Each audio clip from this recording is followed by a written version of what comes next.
Ahora, en unos minutos, vamos a estar hablando, ya cuando lo tengamos en comunicación, con Laureano Brantis Gómez, que es el analista de todo lo que es el ámbito internacional acá en nuestro programa, y también es miembro de la Fundación Libre. Sí, va a estar hablando del conflicto entre Yemen y Arabia Saudita. Arabia Saudita lo que hizo fue ponerle un bloqueo, y lo que está ocurriendo es que puso en riesgo la vida de gran parte de la población, de 2/3 de la población de Yemen. Convengamos que es un país que no tiene muchos recursos y el bloqueo hace que no puedan ingresar alimentos, un tema complejo. Laureano, ¿estás en línea?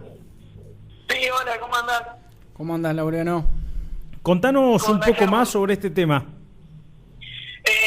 Bueno, mira, la situación en Yemen es una situación que, bueno, históricamente ocurrieron conflictos entre lo que fue Yemen del Norte y Yemen del Sur tras la disolución del Imperio Otomano. Yemen del Sur quedó en el protectorado británico, mientras que Yemen del Norte terminó independizándose. Luego uno fue comunista y el otro capitalista, pero bueno, la situación de hoy en día se debe comienza todo con las revueltas de la primavera árabe, que como todos conocemos, la revuelta de la primavera árabe, bajo consignas de mayor democracia y demás, terminaron reclamando las destituciones de presidentes que se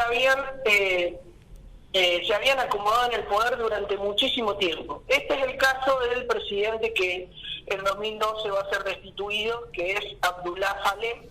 Él en 1978 estaba en el poder de Yemen del Norte, y en el 90, cuando se unifica, pasa a estar al mando de Yemen, de todo lo que es el Estado de Yemen unificado. La situación va a ser posterior a la presidencia de él, va a ser democráticamente elegido. Su sucesor, que va a ser Rabu Mansur al-Hadi. Lo cierto es que Ali, al momento de encarar la presidencia, se va a enfrentar con numerosos problemas. Uno de estos va a ser Al-Qaeda y el Estado Islámico, aprovechándose, tal como sucedieron en los países donde se dieron las revueltas de la primavera árabe, aprovechándose de la desestabilización social para ocupar territorio y ganar adeptos. Este fue uno de los problemas. El otro problema fueron los rebeldes hutíes, o hutíes, como se les dice de las dos formas. Estos rebeldes reclamando subsidios para su comunidad, que es una minoría de la rama del Islam, que además mantienen fuerte contacto con lo que es la zona del Yemen del Norte, dominada por chiitas, van a llevar adelante un golpe de Estado, y en 2015 van a terminar destituyendo a al-Hadi, que al-Hadi va a presentar la renuncia de su cargo al Parlamento. El Parlamento no le va a aceptar, entonces estos rebeldes van a terminar disolviendo el Parlamento, y ahí se va a ver obligado a irse de su cargo. Pero finalmente él va a revocar su renuncia y va a huir a otra ciudad de Yemen, que es Adén. Así que en Yemen nos presentamos con primero dos gobiernos: un gobierno dominado por los rebeldes, que controlan la capital de Yemen, que es Sanaa, y por otro lado un gobierno que fue legítimamente constituido, que se encuentra en la ciudad de Adén. A partir de este conflicto, de esta guerra civil, bueno, van a haber numerosos enfrentamientos violentos. Lo cierto es que al gobierno legítimamente constituido lo va a apoyar una coalición que fue liderada y sigue siendo liderada por Arabia Saudita. El problema hasta este momento, no se conocía absolutamente nada de esta situación, por lo menos a nivel internacional y en los medios, digamos, en los grandes medios de comunicación que todos consumen y consumimos. En 2015 va a haber 2016, el 6 de noviembre de 2016, Arabia Saudita va a llevar adelante un bloqueo hacia Yemen.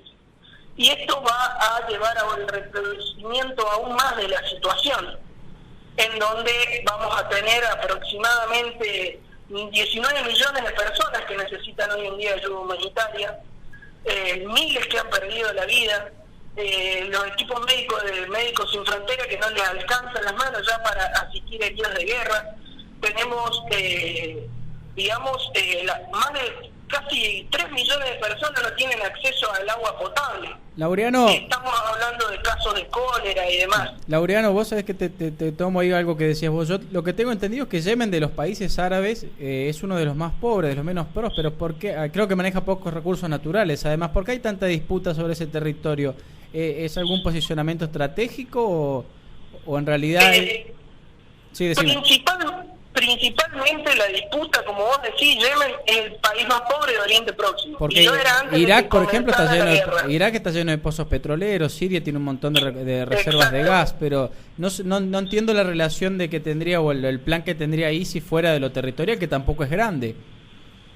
No, ISIS obviamente en ese punto igual ya no es uno de los actores centrales en esto, y yo creo que los actores centrales son el gobierno rebelde y el gobierno legítimamente constituido, apoyado por la coalición liderado por Arabia Saudita. Pero bueno, en ese momento el Estado Islámico lo que buscaba, como buscó en todos los otros países donde se dieron las revueltas de la primavera árabe, fue ganar adeptos frente al descreimiento de los gobiernos que estaban constituidos hasta ese momento y empezar a ampliar su territorio en busca del denominado califato que nos busca. ¿Cómo reacciona? Sí. ¿Qué decías? Termina si querés. Laureano, ¿me escuchás? Sí. Sí. No, sí. Lo que te iba a consultar es cómo está reaccionando el mundo a este conflicto, a este tema puntualmente, a este tema puntual.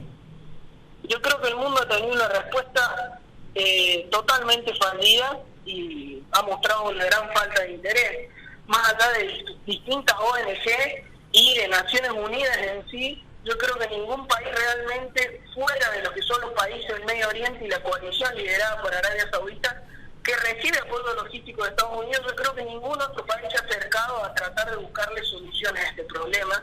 Más allá de que yo creo que, como decía Germán, hay países en los que los países intervienen por temas de rigor geopolítico, estratégico y demás. Y yo creo que en Yemen, al ser el país más pobre de Oriente Próximo, no en este, yo creo que de esa mano también viene la intervención. Yo definiría el conflicto que está en Yemen como un conflicto no solo político, sino también un conflicto tribal. Yo quiero explicar bien la situación de lo que fue el bloqueo de Arabia Saudita, porque muchos decimos, hizo un bloqueo, sí, pero ¿por qué lo hizo? Arabia Saudita, este bloqueo, más allá de que las consecuencias que tuvo son totalmente nefastas, lo justifica en la intercepción de un misil que fue lanzado por parte de los rebeldes hacia Riad. Riad es la capital de Arabia Saudita. ¿Por qué realiza este bloqueo económico? Porque Arabia Saudita se dio cuenta que quienes estaban sustentando de armamento a los rebeldes eran los iraníes.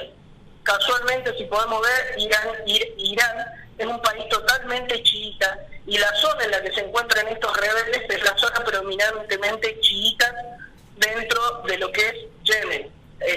Debemos recordar que las dos grandes ramas del Islam son los sunitas y los chiitas, claro, eso siendo la minoritaria los chiitas. Más o menos en qué consiste cada una de estas ramas.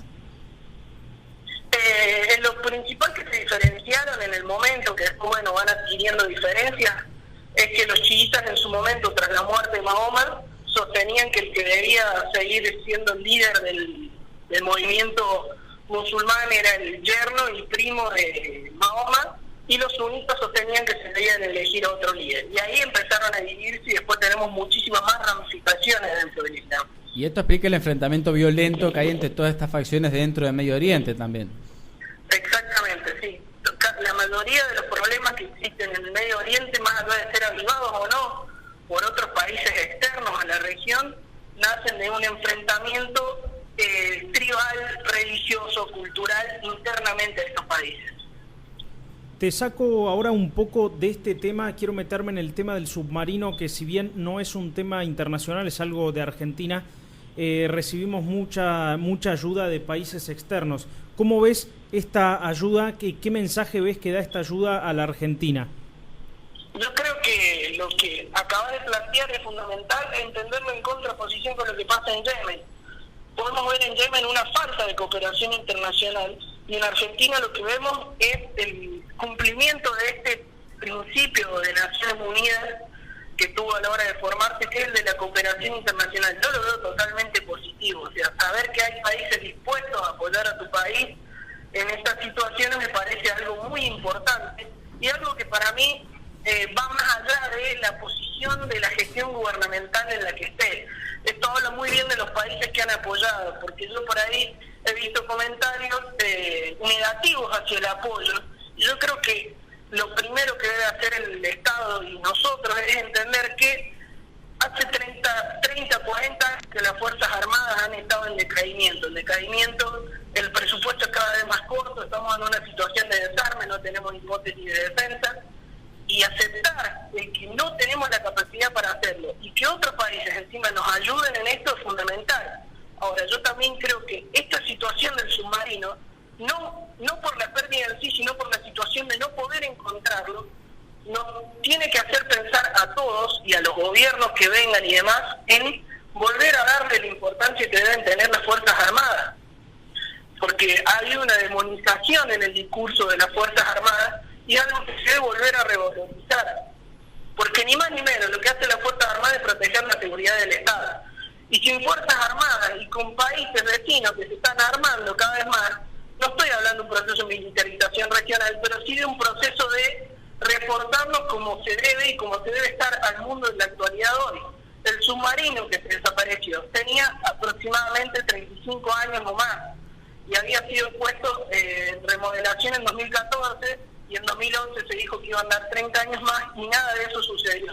Entonces esto es un punto fundamental para entender la importancia de la cooperación internacional y para entender la importancia que tienen las Fuerzas Armadas y el cambio de política que se debe hacer urgentemente hacia las Fuerzas Armadas. Bueno, ahí mencionaste la reparación de este submarino, ahí vos mencionaste lo que fue el discurso de Cristina, que iba a funcionar 30 años más. Antes las reparaciones y eso se encargaba una empresa de Reino Unido. En su afán por seguir con su discurso y por sus ideas políticas o por su forma de hacer política, Cristina Kirchner lo que hizo fue darle a una empresa nacional diciéndole que no necesitamos que nos ayuden de otro país, nosotros lo podemos hacer. Bueno, ahí vemos las consecuencias de este tema. Laureano, te mandamos un abrazo, te despedimos, hablaremos la semana que viene con algún otro tema de importancia en el mundo. Hasta la semana que viene, nos vemos, abrazo grande. Pasaba Laureano Brantis Gómez, analista de nuestro programa y miembro de la Fundación Libre. Vamos con un poco de música y ya volvemos para despedirnos y para dar una información de último momento. No se vayan.